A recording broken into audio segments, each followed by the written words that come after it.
In an age when kings ruled by sword and decree, one woman dared to claim a crown meant only for men, and in doing so, changed the course of history forever. Empress Matilda stands as one of the most remarkable figures in English and European history, her life weaving together the turbulent political threads of her era and shaping the fortunes of an entire dynasty. Often overlooked beside more flamboyant rulers, her influence runs deep through the centuries. Without her, the mighty Plantagenet dynasty, which ruled England for over 300 years, might never have taken root. Her story is one of tenacity, intelligence, and resilience in a time when few women could even dream of wielding power. Matilda's importance cannot be overstated. She was the first woman to make a serious claim to the English throne, battling immense odds in a patriarchal society. Her efforts and partial victories laid the groundwork for her descendants to dominate England and France for generations. Her son, Henry II, became the first Plantagenet king, and through him, her bloodline produced some of the most iconic monarchs in English history, including Richard the Lionheart and King John. Matilda's steadfast ambition and strategic mind earned her the title of matriarch of the Plantagenets, an epithet that captures the essence of her legacy. Although she never reigned formally as queen, her legacy is one of foundational importance. She proved that a woman could lead armies, command loyalty, and challenge the established norms of succession. Her ability to navigate a world of treachery, war, and betrayal created a model of queenship and female authority that would echo in the reigns of future English queens. Matilda did not simply set the stage. She built it, fought for it, and defended it with a ferocity that has become legendary. Her struggles, victories, and setbacks were essential to the ultimate success of the Plantagenets, making her not just a figure of interest but a cornerstone of medieval English history. Matilda's journey began in 1102. Born into the world as the daughter of King Henry I of England and Matilda of Scotland. Her birth at Sutton Courtenay in Berkshire was a momentous event, though at the time, daughters were not valued as highly as sons in the succession plans of monarchs. Nevertheless, Matilda's lineage was impeccable, connecting her to the ancient royal houses of England and Scotland, and through her mother, to the revered line of the Anglo-Saxon kings. From the moment of her birth, Matilda was steeped in royal blood and royal expectations. Growing up in the royal court, Matilda's early childhood was marked by both privilege and responsibility. Her father, Henry I, was known for his administrative skill and intellectual interests, and he took a keen interest in his daughter's upbringing. Unusually for the time, Matilda received an education that extended beyond the traditional female domains of piety and domestic management. She was instructed in Latin, the language of diplomacy and governance, as well as literature, history, and perhaps even elements of law and statecraft. This rigorous education was extraordinary for a woman of her era, and would serve her well in the political battles of her later life. Life at court was a constant education in itself. Matilda was exposed early to the realities of medieval politics, alliances made and broken, the importance of appearances, and the intricate dance of power among nobles, clergy, and royalty. She would have observed her father's dealings with his barons, the church, and foreign powers, learning lessons that would later become invaluable. Unlike many royal children who were kept cloistered, Matilda was part of the political life of the court, a conscious choice by her father who saw in her a potential political asset. At the tender age of 8, Matilda's life took a dramatic turn that would send her far from the English court. In a strategic move designed to strengthen his ties with the powerful Holy Roman Empire, Henry I arranged for Matilda's betrothal to Henry V, the Holy Roman Emperor. Such alliances were the currency of medieval politics, and for Henry I, marrying his daughter to the emperor was a masterstroke that elevated England's prestige on the European stage. For young Matilda, however, it meant a complete upheaval of her life. In 1110, she was sent to Germany to join her future husband's court. The journey itself would have been a grueling experience for a child, crossing seas and traversing unfamiliar lands. Upon her arrival, Matilda entered a world vastly different from the one she had known in England. The German court was a complex, multi-ethnic environment, dominated by the emperor's authority but also by the powerful princes and church leaders who held real influence in their own territories. It was a culture that blended Roman traditions with Germanic customs, a heady mixture that would have been bewildering to an outsider.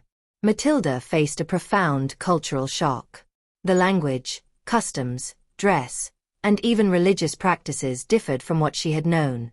Yet she adapted with remarkable resilience. She immersed herself in her new environment, learning the German language and studying the protocols of the imperial court. Her education continued, now steeped in the broader European traditions that the empire encompassed. She was groomed not only to be a consort but to play a vital role in the emperor's administration. Even at a young age, Matilda demonstrated a precocious understanding of her role and the expectations placed upon her. Her marriage to Henry V was formalized in 1114, when she was around 12 years old, an age that was considered appropriate for royal marriages at the time, even if it shocks modern sensibilities. The wedding was a lavish affair, designed to showcase the power and prestige of the Holy Roman Empire. As Empress, Matilda now held one of the most prestigious titles available to a woman of her era. However, this title came with its own burdens. She was expected to be a paragon of virtue, a patroness of the church, and a supporter of her husband's political ambitions. Despite her youth, Matilda quickly became an important figure in the imperial court.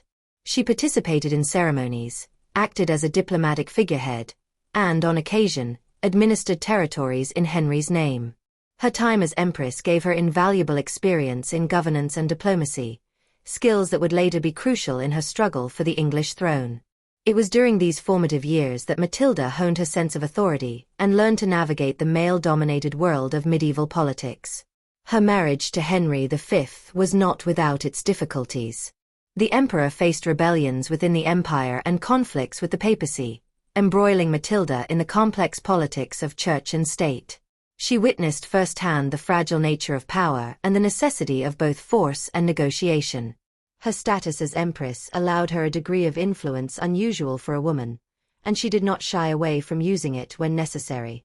The experience solidified her identity not just as a royal daughter or a consort, but as a ruler in her own right. Throughout her years in Germany, Matilda maintained connections to her native England. She was aware of the political currents that flowed through her homeland, particularly the importance of securing a stable succession for her father. Henry I's only legitimate son, William Audelin, was the heir to the English throne, and Matilda's future seemed secure in the imperial court. However, fate would soon intervene in tragic fashion, altering the course of Matilda's life and English history. The untimely death of her brother William in the White Ship disaster of 1120 left Henry I without a male heir. This catastrophe threw the English succession into chaos and set the stage for the eventual civil war that would engulf England after Henry's death. Matilda's importance to her father skyrocketed. She was now his sole legitimate heir.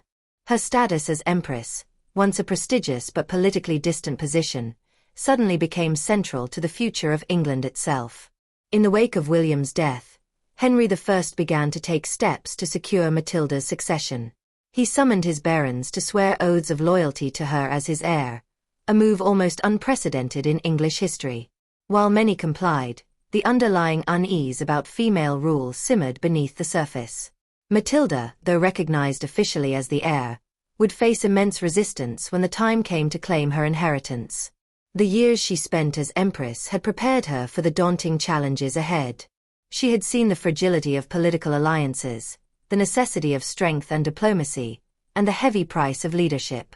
Matilda was no longer the young girl who had left England at 8 years old. She had transformed into a formidable woman, armed with experience, ambition, and a vision of her rightful place on the throne. As she prepared to return to England after the death of her husband in 1125, Matilda carried with her the weight of imperial authority and the bitter lessons of realpolitik. She would need every ounce of that experience in the years to come, as she faced betrayal, warfare, and the long, grueling struggle that would define her legacy as the matriarch of the Plantagenets. In 1114, Matilda's life took a profound turn as she officially became the Holy Roman Empress through her marriage to Henry V. The ceremony, conducted with tremendous pomp and circumstance, was not merely a union of two individuals but a strategic alliance that resonated throughout the European courts. For Henry V, the marriage consolidated his relationship with England, a rising power under King Henry I. For King Henry I, This alliance offered not just prestige but a potential foothold in continental politics. Matilda, at merely 12 years old, was thrust into a role that demanded maturity far beyond her years, and she rose to meet the challenge with a resilience that would define her life. Life as Holy Roman Empress was an extraordinary education for the young Matilda. Unlike many medieval women, even those of royal blood, Matilda did not languish in obscurity or serve merely as a decorative figure at court. Instead, she was drawn deeply into the workings of imperial governance. Fluent in Latin and well-versed in law, diplomacy, and administration, Matilda became an active participant in Henry's rule. Her husband, often engaged in conflicts with rebellious nobles and ambitious princes within the empire, relied heavily on Matilda's counsel. She was known to preside over imperial assemblies in his absence, a role almost unheard of for a woman of her time. She issued charters, negotiated with powerful vassals, and mediated disputes, growing into her responsibilities with an assuredness that impressed even seasoned courtiers. Her influence at the imperial court was not merely formal.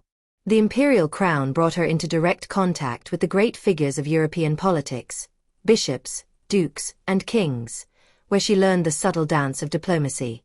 The challenges she faced were immense.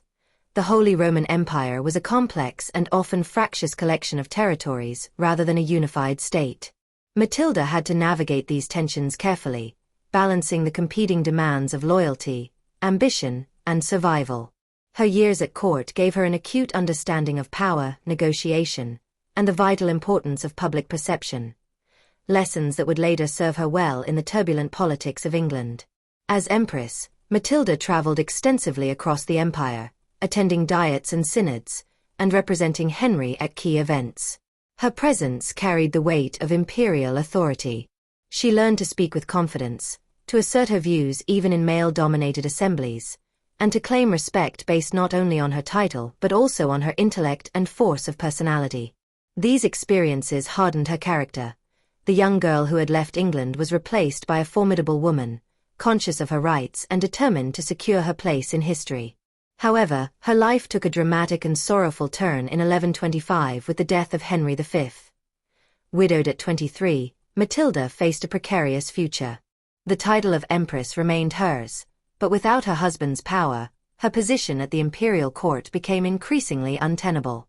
As a foreign princess with no immediate power base in Germany and no children to anchor her status, she was vulnerable to the shifting currents of imperial politics. Nevertheless, Matilda's experiences had left her neither helpless nor hopeless. She possessed a rare combination of education, political savvy, and indomitable will. She had seen the workings of imperial authority from the inside. She understood how alliances were built and broken. She carried herself not as a grieving widow but as an empress still, and she was determined to find her next role on the European stage.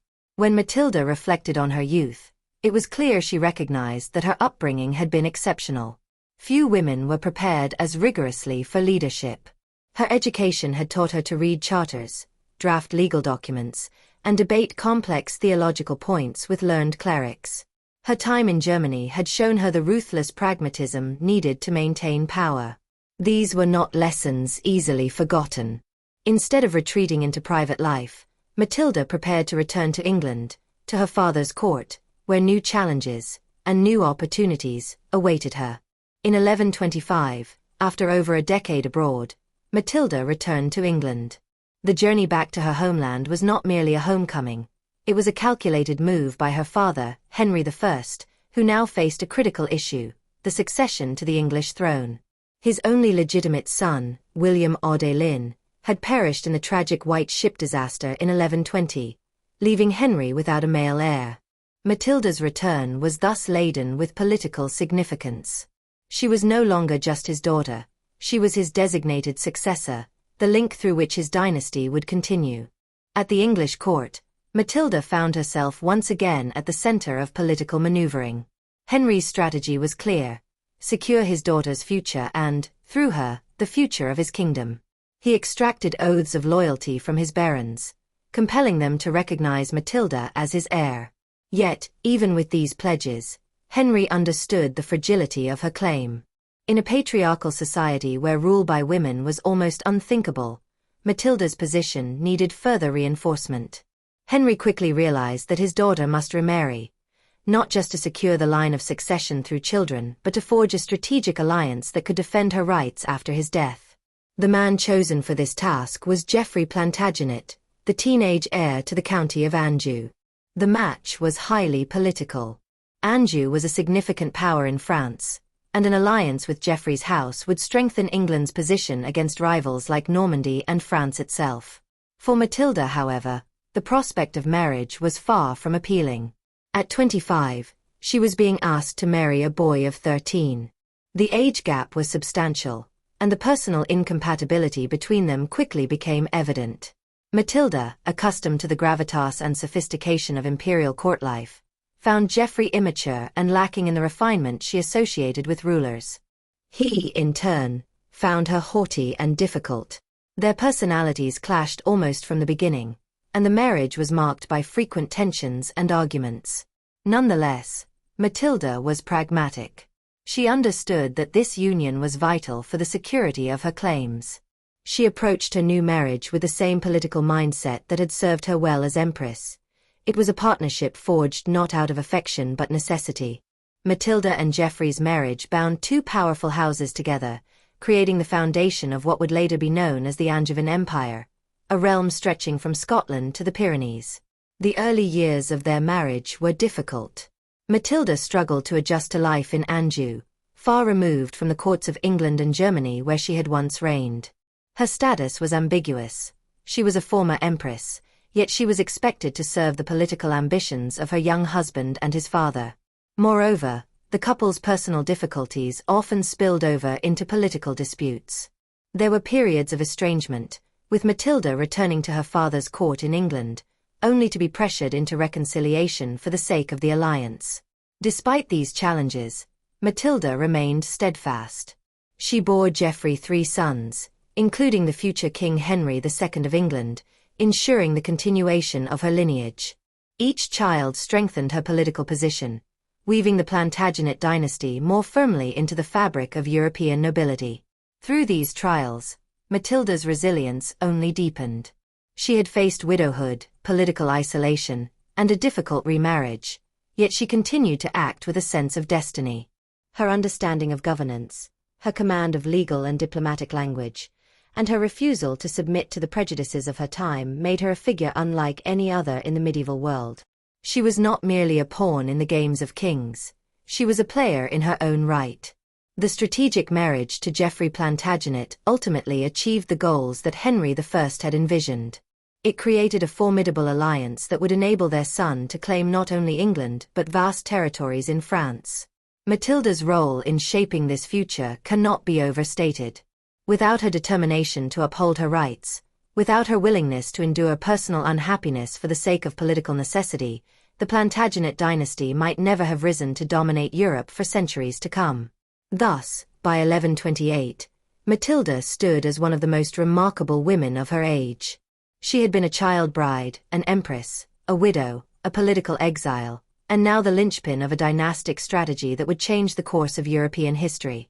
Her life was far from easy, and her struggles were far from over, but the skills, experiences, and inner strength she had cultivated would soon be tested in ways even she could scarcely imagine.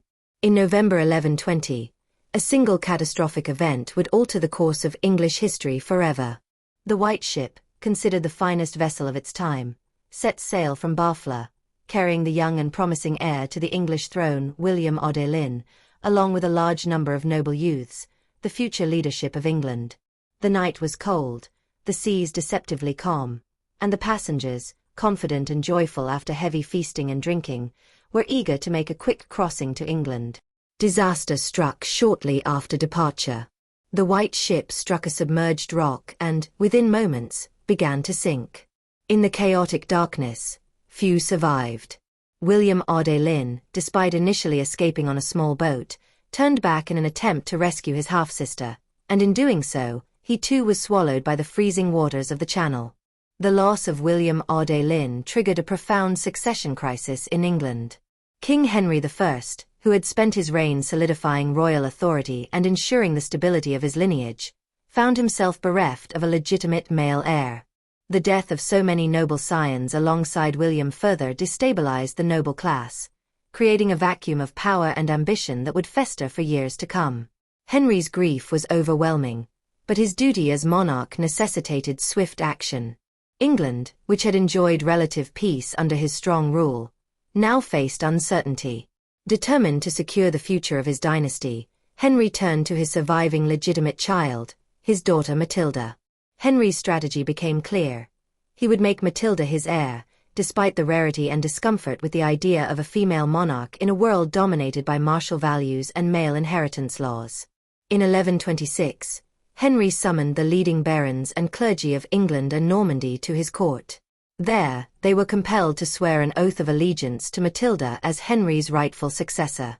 It was an unprecedented move, born of necessity rather than design, and it was riddled with difficulties. The nobility's oath, although solemn, was fragile, rooted in obligation rather than true conviction. Many of the barons, though outwardly compliant, harbored deep reservations about the prospect of a female ruler. These uneasy oaths planted the seeds of future conflict. While Matilda was undeniably royal, educated, and capable, the idea of a woman reigning without a husband or male protector seemed unnatural to many. Moreover, Matilda's imperious nature and strong will, while qualities admired in a male monarch, alienated many of the nobles. Henry understood that simply naming Matilda as heir would not be enough. Her position would need continual reinforcement through strategic marriages, political alliances, and displays of strength. As the years progressed, the fragile peace maintained by Henry's personal authority would not prove sufficient to hold the kingdom together after his death. Beneath the surface, the currents of rebellion, ambition, and resentment were already beginning to stir. Henry I's death in December 1135 marked the official beginning of the chaos that would engulf England for nearly 2 decades. Despite the oaths sworn to Matilda, Stephen of Blois, Henry's nephew and once a loyal courtier, acted swiftly to seize the throne. Stephen, popular, charismatic, and perceived as a male solution to the kingdom's looming crisis, moved quickly to London, secured the support of key nobles and churchmen, and had himself crowned king.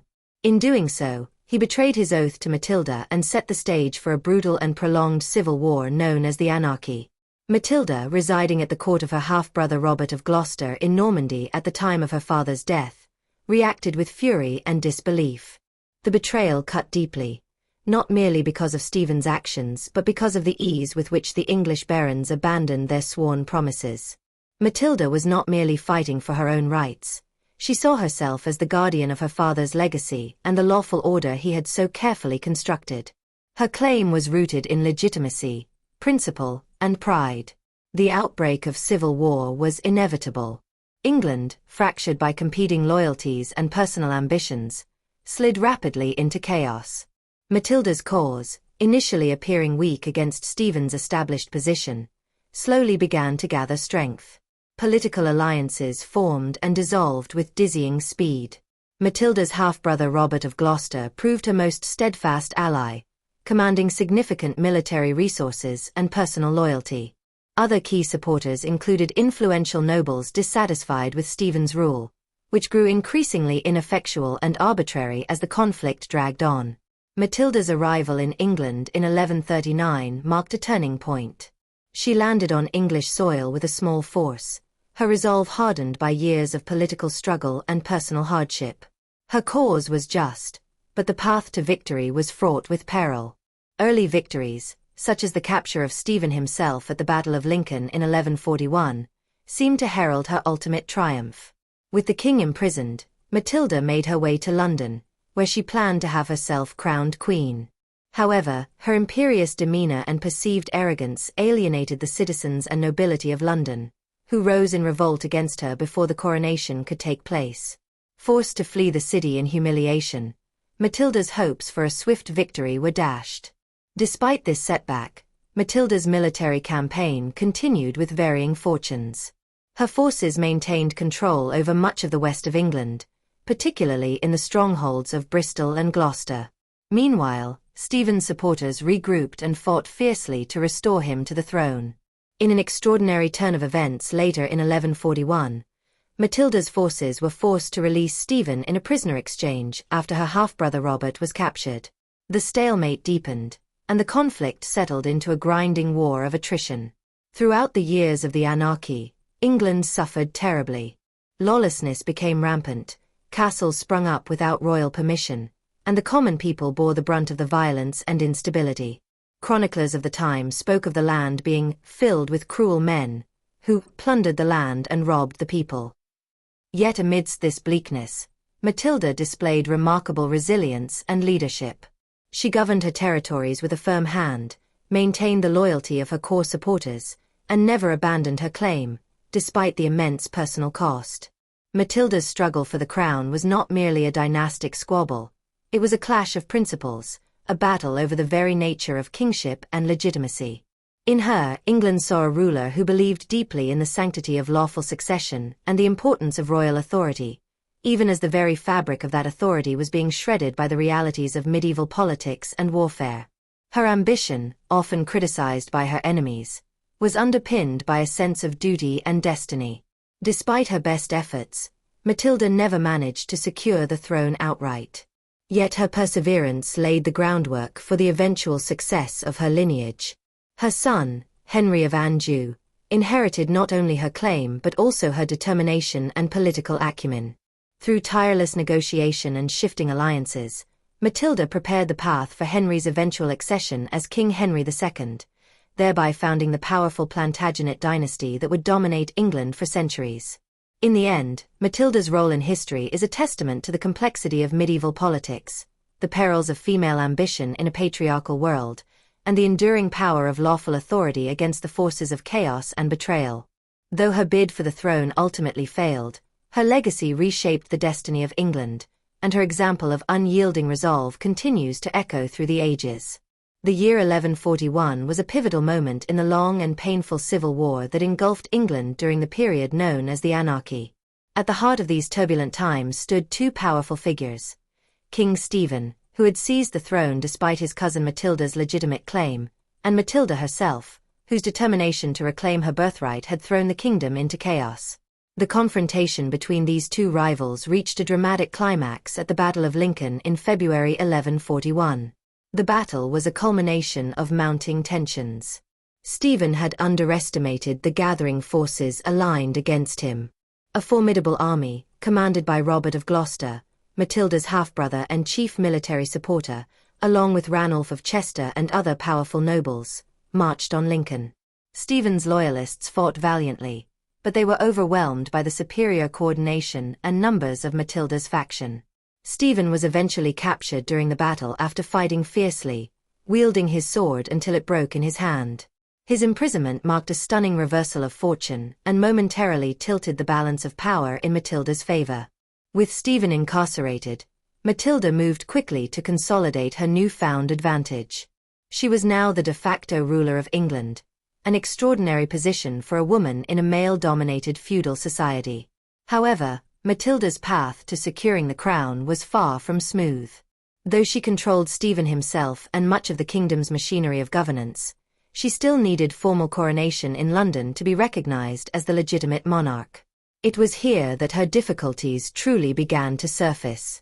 Matilda's political instincts, so sharp in rallying support on the battlefield, faltered in the delicate art of statesmanship. Her dealings with Londoners, who were fiercely protective of their privileges and wary of any ruler who might threaten them, proved disastrous. Matilda entered London with high hopes of being crowned at Westminster Abbey, but her heavy-handed demands for financial contributions from the city's merchants alienated her would-be supporters. Rather than cultivating goodwill, she imposed fines and taxes, treating the capital more like a conquered prize than a potential ally. The Londoners, sensing her imperious tone and resentful of her exactions, began to turn against her. Her unpopularity among Londoners was compounded by her frosty relations with many of Stephen's former supporters. Instead of offering clemency and inclusion, Matilda often dealt harshly with her opponents, deepening their enmity.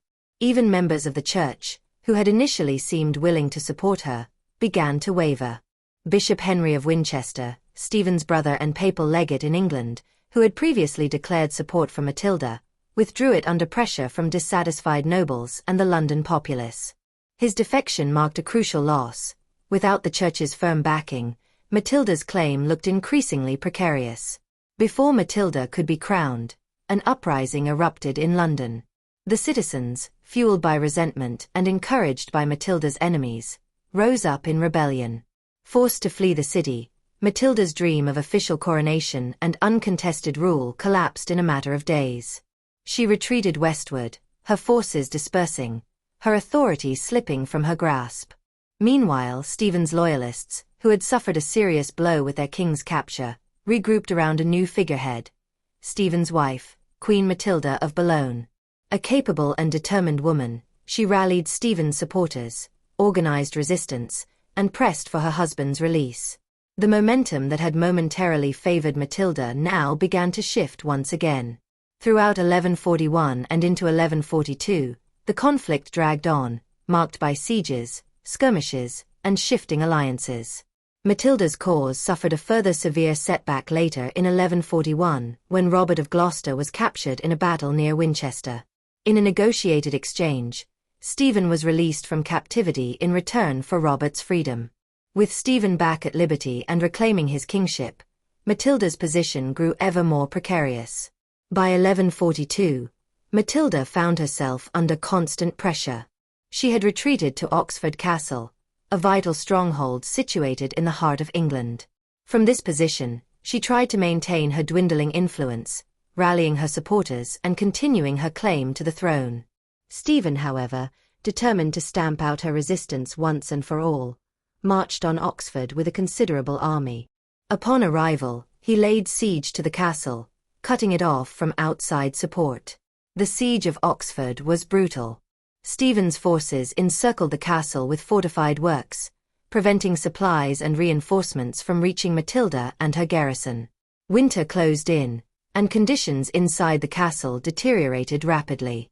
Food grew scarce, morale plummeted, and disease began to spread among the trapped defenders. Matilda, once the would-be Queen of England, now faced the grim prospect of starvation or surrender. Yet, even at this bleakest moment, Matilda's resolve did not waver. With no hope of relief from outside forces, she devised a daring plan to escape. Legend has it that on a bitterly cold December night, Matilda, dressed all in white to blend into the snowy landscape, slipped out of the castle under the cover of darkness. Accompanied by a small group of loyal knights, she crossed the frozen River Thames, evading Stephen's patrols and escaping to safety. This extraordinary feat became one of the most romanticized episodes of the Anarchy. Matilda's escape across the frozen river, cloaked in white amid the silent snows, captured the imagination of contemporaries and later chroniclers alike. It demonstrated her indomitable spirit and resourcefulness, qualities that had sustained her through years of hardship and struggle. Following her escape from Oxford, Matilda retreated to the west, where her supporters still held sway in parts of England. Though she had narrowly avoided capture, her ambitions to rule England were irreparably damaged. The momentum that she had once seized after the Battle of Lincoln was gone. Her forces were diminished, her political credibility weakened, and her opponents, emboldened by her failures, pressed their advantage.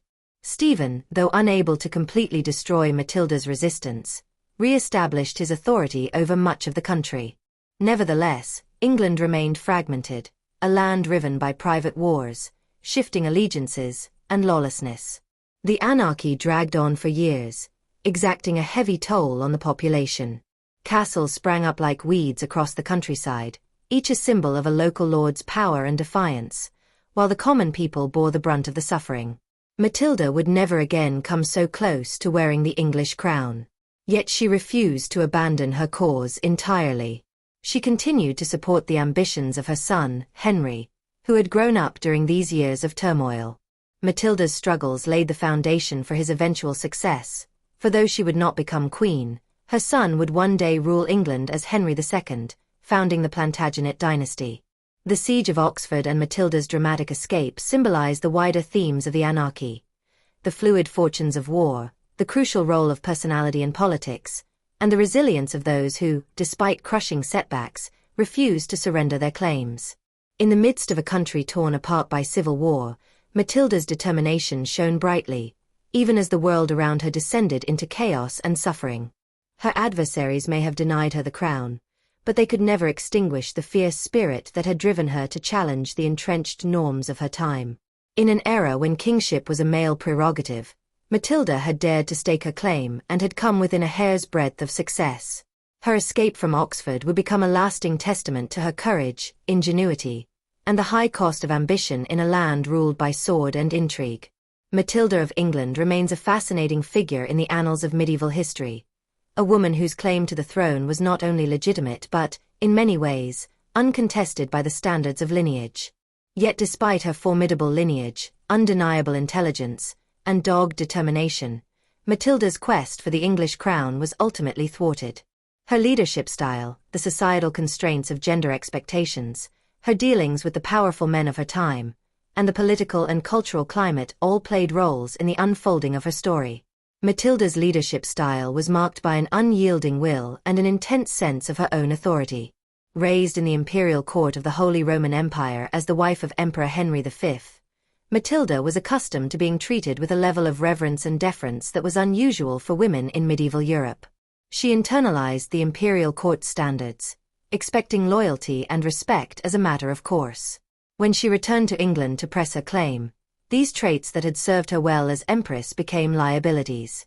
Her strong-willed and commanding nature often came across as haughty and imperious to the Anglo-Norman nobility and clergy, who were unaccustomed to, and perhaps unwilling to accept, such traits in a woman.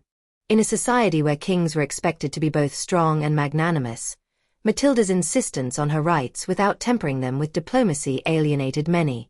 Her failure to cultivate alliances through charm or compromise stood in contrast to the political norms of the day. Her encounters with London, where she demanded financial support and recognition without adequate negotiation, serve as a telling example. The Londoners, already wary of high taxation and exhausted by civil war, found her high-handed demands intolerable. Their rejection of her ultimately forced her to flee the city, a turning point in her failed bid for the crown. It is essential to understand that Matilda faced profound gender bias that magnified every perceived flaw in her leadership. Medieval chroniclers, overwhelmingly male and clerical, viewed her actions through a lens heavily colored by their own expectations of gender roles. A woman acting with the assertiveness and authority of a king was seen not as strong but as unnatural. Matilda's perceived arrogance would likely have been tolerated, if not celebrated, had she been a man. Instead, it was framed as evidence of her unfitness to rule. Her contemporary and later portrayals often emphasized her unwomanly behavior, highlighting how deeply ingrained gender expectations were. The limitations placed on women in positions of power during the medieval period cannot be overstated. Queens were expected to wield influence behind the scenes, acting as intercessors or advisors rather than sovereign rulers. When Matilda attempted to step into the direct exercise of power, she challenged these deeply entrenched norms. Her title, Lady of the English, rather than Queen, reflects the linguistic and psychological barriers to accepting a woman as the anointed monarch. Matilda's relationships with the powerful barons and bishops were strained at best. While she inspired fierce loyalty in a few, notably her half-brother Robert of Gloucester, she alienated many others. Her failure to effectively build and maintain a broad coalition of support proved fatal to her ambitions. In the volatile political landscape of 12th century England, where loyalty was often transactional and fragile, Matilda's perceived arrogance and intransigence made her a less appealing ally than her rival, King Stephen. Despite Stephen's military failures and weak kingship, he managed to retain the support of many of the leading nobles, largely because he was perceived as more approachable and more willing to grant favors. The clergy, too, were critical of Matilda. As the moral and spiritual leaders of society, their opinion carried enormous weight. Her conflict with the Church, particularly her strained relations with influential bishops like Henry of Winchester, Stephen's brother, further undermined her position. While Matilda recognized the importance of church support, her manner often alienated those she needed most. Stephen, by contrast, cultivated his image as a pious king, even when his actions contradicted that image. The Church's lukewarm support for Matilda thus reflected not only political calculation but also personal distaste. When compared to other female rulers of the era, Matilda's story highlights both her unique challenges and her remarkable achievements. Queens such as Eleanor of Aquitaine and Empress Theodora of Byzantium wielded considerable influence, but often did so through the careful navigation of gender expectations. Eleanor, for example, combined political astuteness with personal charm and cultivated an image that balanced strength with femininity.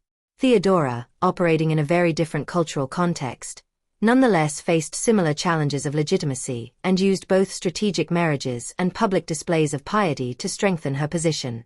Matilda, by contrast, seemed either unwilling or unable to conform to the expected norms.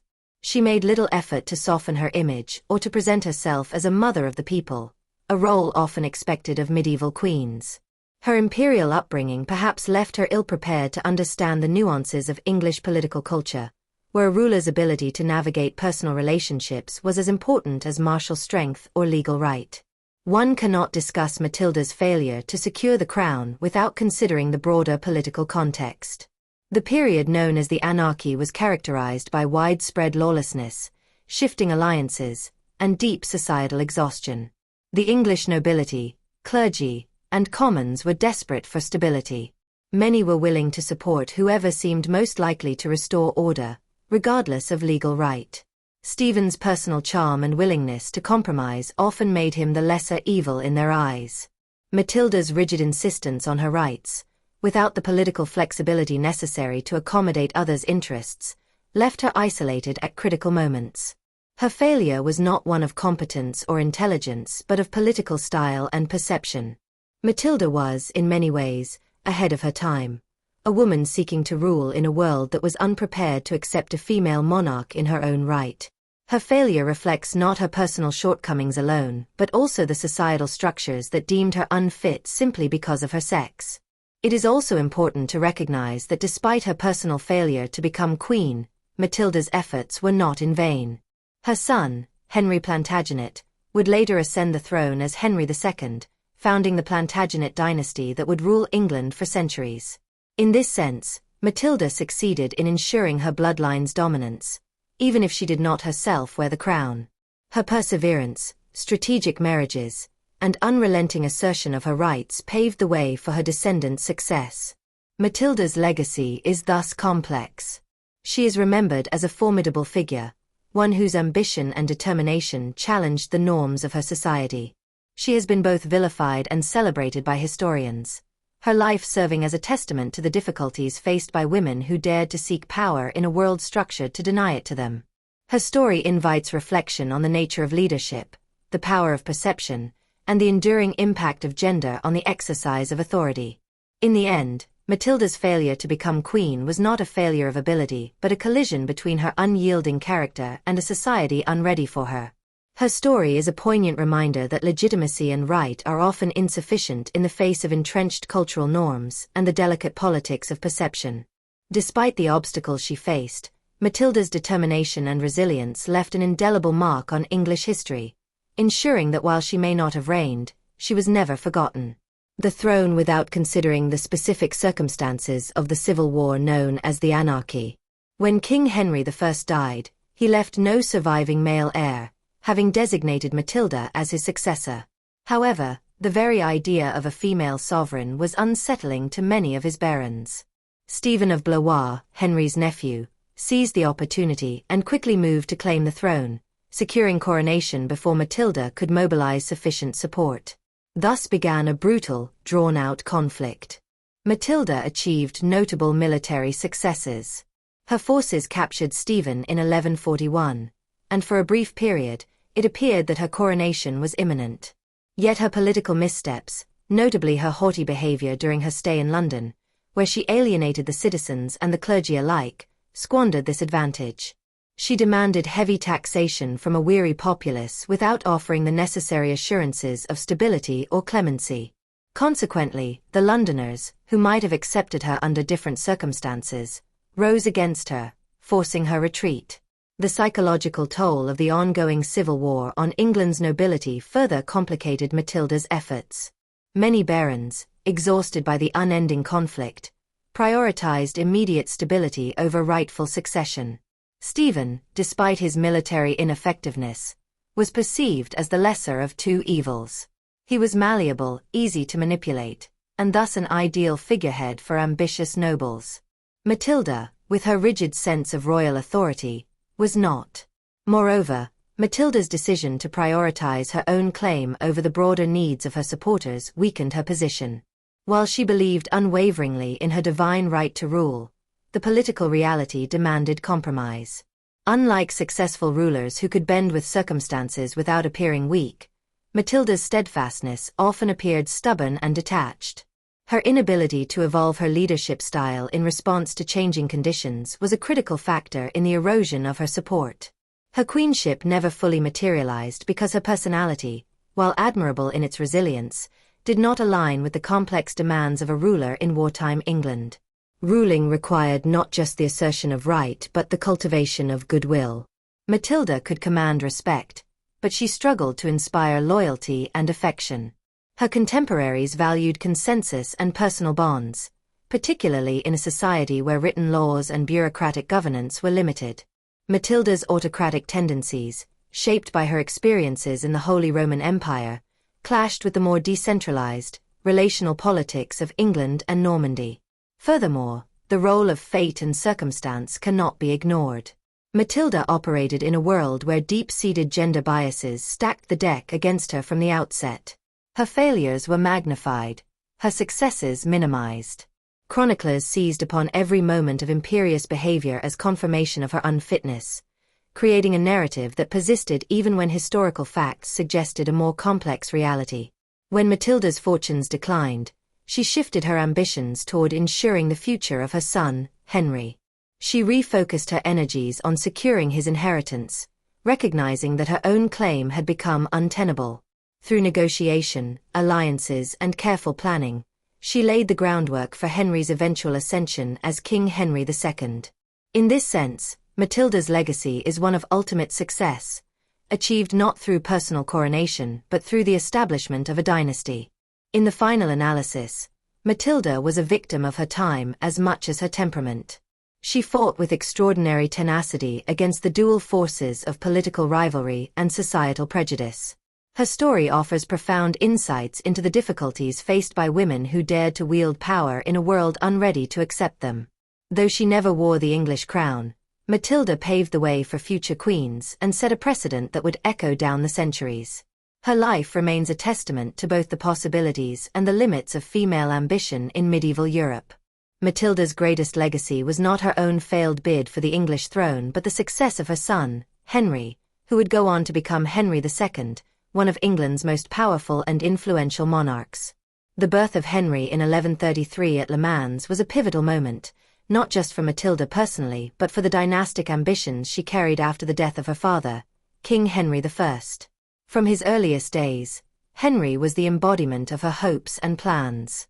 She invested herself fully in his future, raising him with a sense of destiny and instilling in him the qualities she believed essential for kingship: resilience, intelligence, political cunning, and an unyielding sense of his rightful inheritance.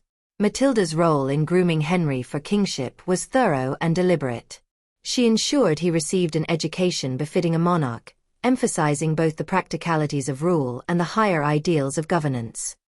His tutors were among the finest scholars and administrators of the time, and Matilda oversaw his training in not only the arts of war and diplomacy but also law and governance. She taught him that kingship was both a right and a responsibility, a divine duty that must be defended at all costs but also administered with wisdom and justice. Beyond education, Matilda orchestrated Henry's political upbringing by surrounding him with experienced advisors and mentors who could guide him through the treacherous realities of medieval politics. She maintained close connections with loyal nobles, ecclesiastical figures, and continental allies, weaving a complex web of relationships that Henry would later exploit with great skill. Matilda herself was often the unseen hand behind many of Henry's early political maneuvers, using her extensive networks in Normandy, Anjou, and England to bolster his claims and secure his standing among the fractious nobility. As Henry grew into manhood, Matilda's political maneuvering to position him as heir to the English throne intensified. Recognizing the importance of strategic alliances, She orchestrated Henry's marriage to Eleanor of Aquitaine in 1152, a union that dramatically shifted the balance of power. Eleanor, one of the wealthiest and most powerful women in Europe, brought vast territories and considerable prestige to Henry's cause. This marriage was not just a romantic match but a masterstroke of political strategy, expanding Henry's influence and giving him the resources to challenge King Stephen more forcefully. Henry's campaigns in England were marked by both determination and pragmatism. His initial invasion in 1153 was not the all-out war that had characterized earlier phases of the Anarchy but a more calculated effort, combining military pressure with political negotiation. Stephen, worn down by years of conflict and the death of his son and heir Eustace, was finally receptive to compromise. The Treaty of Wallingford in 1153 recognized Henry as Stephen's adopted heir, effectively ending the civil war and ensuring a peaceful succession. Throughout this period, Matilda's support and counsel were invaluable. Although she did not accompany Henry in his English campaigns, her advice shaped his strategies. She counseled moderation and urged Henry to present himself not as a conqueror but as a restorer of lawful order, appealing to the weary nobility's desire for stability. Her experience during her own struggles for the throne provided lessons that Henry would not repeat. He showed greater flexibility, more willingness to negotiate, and a keener understanding of the importance of public perception. Matilda's influence did not end with Henry's accession to the throne in 1154.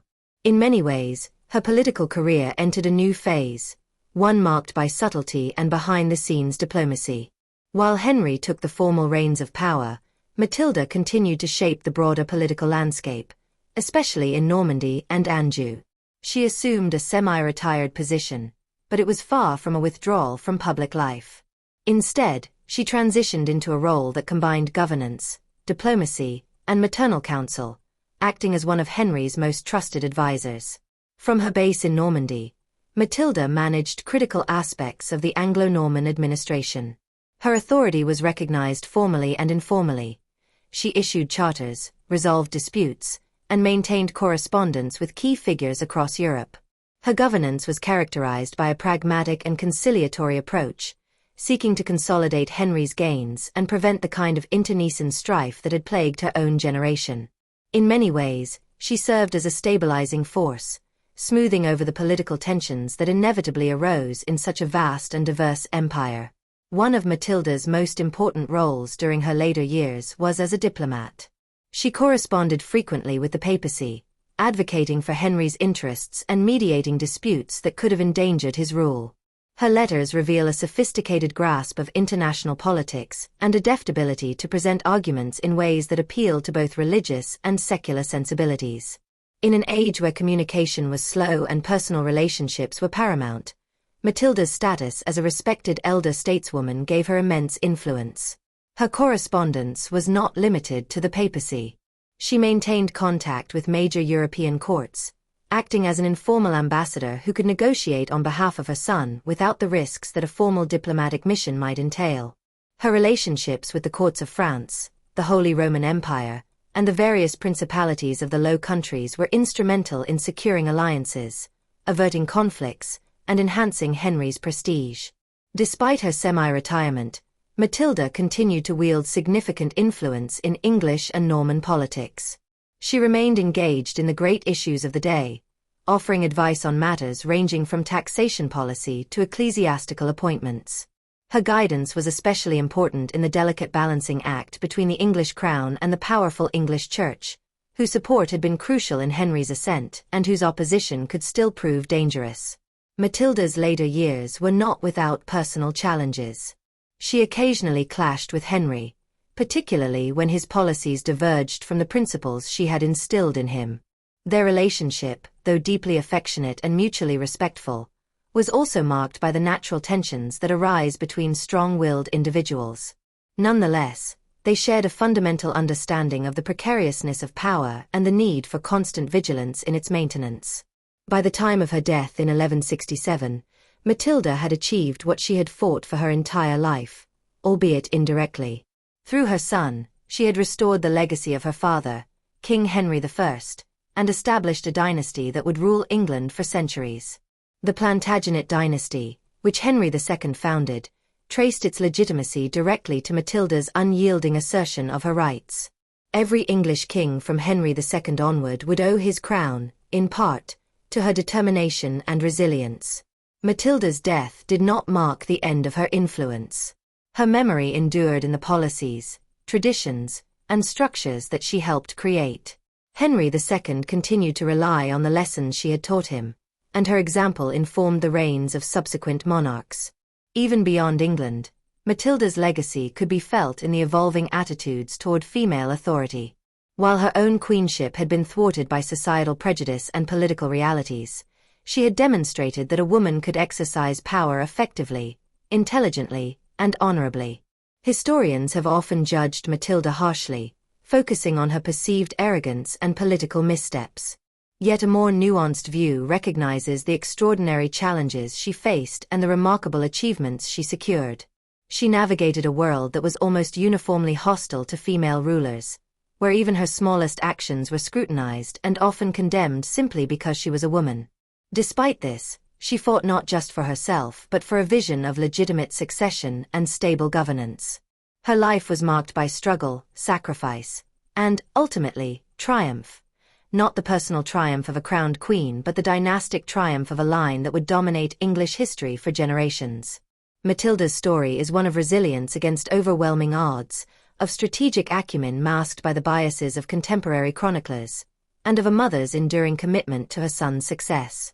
In the annals of medieval history, Matilda stands as a figure of immense complexity and significance.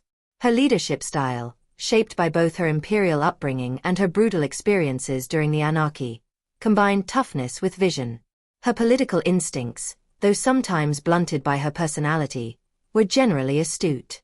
Her contributions to governance, diplomacy, and the stabilization of England and Normandy after decades of war were substantial and lasting. She remains an inspiring and poignant figure, emblematic of the difficulties women faced in wielding power but also of the possibilities that determination and intelligence could unlock, even in the most unlikely circumstances. Matilda's journey, from would-be queen to mother of a dynasty, from warrior to diplomat, from controversial figure to revered matriarch, offers profound lessons about ambition, resilience, and the complex interplay between personal character and historical fate. Thus, while she may not have worn the crown herself, Matilda's legacy is woven into the very fabric of English monarchy and medieval European politics. Her life's work ensured that her bloodline would shape the destinies of nations, and her indomitable spirit continues to inspire those who study her extraordinary story. In 1167, Empress Matilda, one of the most formidable and controversial figures of the 12th century, passed away at Rouen. Her death marked the end of a long and turbulent life spent navigating the treacherous waters of medieval politics, ambition, and dynastic struggle. Despite the hardships and losses she faced, Matilda lived long enough to see her lineage secure the throne of England through her son, Henry II. Her passing was not only the end of a remarkable personal journey but also the closing chapter of one of England's most transformative eras. Matilda was buried at Bec Abbey, a location with deep ties to her Norman heritage. Later, her remains were moved to Rouen Cathedral, a place more fitting for someone of her stature and significance.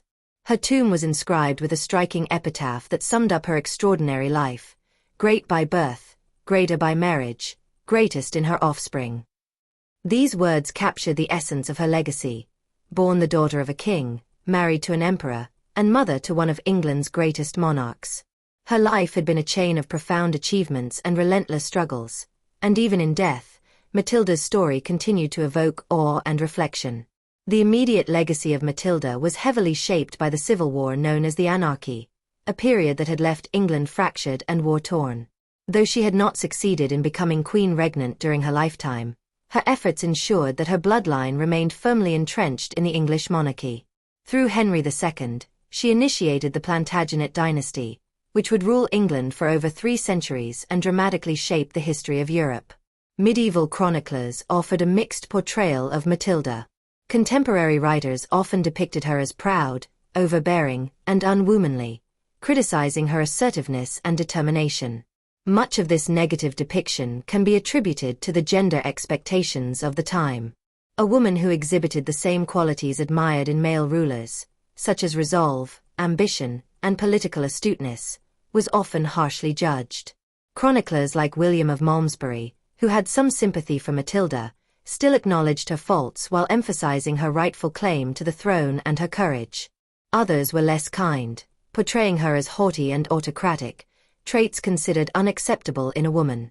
In the centuries that followed, historians have reassessed Matilda's life with greater nuance. Modern scholars tend to view her not as a failed ruler but as a pioneer whose struggles exposed the rigid gender norms and legal ambiguities regarding female succession. She laid the groundwork for future claims to female rulership, her experiences serving as a crucial case study for the evolving concept of queenship. Through the lens of contemporary gender studies and historical re-evaluation, Matilda emerges as a courageous, intelligent, and complex figure who defied the expectations of her time. The contrast between medieval and modern views of Matilda highlights the importance of context in historical judgment. To her contemporaries, her assertiveness could be seen as arrogance. To modern readers, it is seen as a necessary strength in a world that afforded women little agency. Her political acumen, strategic mind, and perseverance have come to be admired, offering a stark contrast to earlier depictions that emphasized her personal flaws over her professional achievements. Throughout the Middle Ages and beyond, myths and legends grew around the figure of Empress Matilda. Some painted her as a tragic heroine, others as a ruthless political operator. The reality, as always, was more complicated. Matilda's life was defined by her refusal to accept the limitations placed on her by society. She had been designated as her father's heir, and she fought tooth and nail to see that claim realized, even if it meant enduring years of warfare, personal humiliation, and political compromise. The portrayal of Matilda as either stubborn or courageous has much to do with the biases of those recording her story. In a society where women were expected to be submissive and deferential, Matilda's forceful character made her a target for criticism.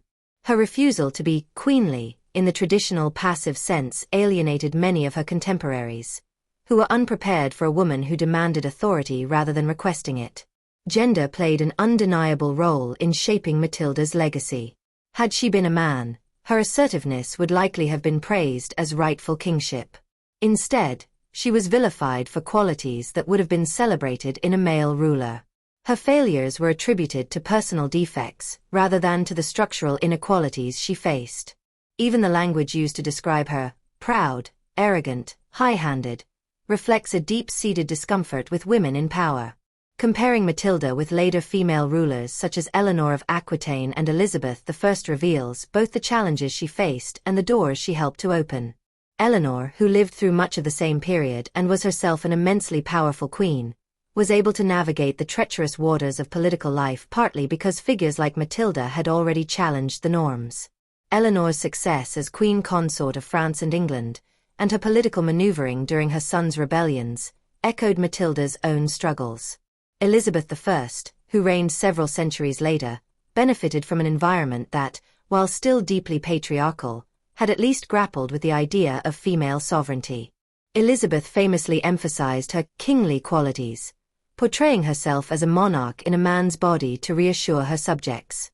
Her reign was seen as an anomaly, a golden age under a woman, but it was an anomaly made more thinkable because of women like Matilda who had earlier demanded recognition of female authority, even at great personal cost. Matilda's life poses the question of whether she can be considered England's first true queen regnant. Technically, she was never crowned queen, and her control over England was partial and contested. Yet in spirit and intent, she was undoubtedly a monarch in her own right. She demanded, and at times exercised, sovereign authority. She issued writs and held court, and her followers addressed her as Lady of the English. If queenship is defined not by ceremony but by the exercise of power and the assertion of sovereignty, then Matilda fits the description. She may have failed to secure a lasting personal reign, but she established the principle that a woman could claim, and under the right circumstances, wield royal authority. The term queen regnant implies a woman who reigns in her own right, not merely as the wife of a king. By this definition, Matilda's struggle was revolutionary, even if incomplete. She made it possible for future women to assert political agency. In many ways, Her fight was less about personal ambition and more about challenging the notion that kingship was an inherently male institution. Her story, then, is one of perseverance against almost insurmountable odds. She faced betrayal, humiliation, and setbacks, yet she never wavered in her commitment to her birthright. Even in defeat, she achieved a form of victory by ensuring that her son would inherit the throne and by laying the foundation for the Plantagenet dynasty's enduring power. Modern historical analysis continues to revisit and reassess Matilda's life and legacy. Her example is cited in discussions of medieval queenship, female authority, and the gender dynamics of power. She has been the subject of numerous biographies, historical novels, and academic studies. Her complex legacy speaks to the evolving nature of historical memory and the ways in which society interprets the past. Far from being a footnote in the chronicles of medieval England, Empress Matilda stands today as a central figure in the history of the English monarchy. Her life story challenges simplistic narratives of success and failure. It reminds us that history is often a long and winding path, where the seeds of future triumphs are sown in the soil of present defeats. As more attention is given to the stories of women in history, Matilda's reputation continues to rise. Her life offers a rich, multifaceted example of leadership, resilience, and ambition in a world that was profoundly hostile to women who sought power. In many ways, she remains a symbol of the enduring struggle for equality and recognition, a figure whose relevance extends far beyond the 12th century. Her death may have been a quiet affair compared to the tumultuous events of her life, but her legacy is anything but silent. Through her son, through the dynasty she founded, and through the very idea that women could and should rule in their own right, Matilda's influence endures. Her story is a testament to the power of perseverance, the costs of ambition, and the complex ways in which history remembers, and sometimes misremembers, those who dare to defy the world's expectations. Thus, while Empress Matilda may not have worn the crown she fought so fiercely to claim, in the end, her legacy crowned her. She became not just a mother of kings but a mother of an idea, that sovereignty could, and should, transcend gender. And for that, history owes her a debt that it is only now beginning to fully acknowledge. Empress Matilda stands as one of the most remarkable figures in the long and turbulent history of the English monarchy.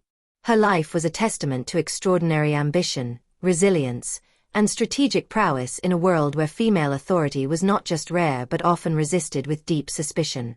While her own bid for the English throne met with immense obstacles, the ripple effects of her struggle would shape the destiny of England for centuries.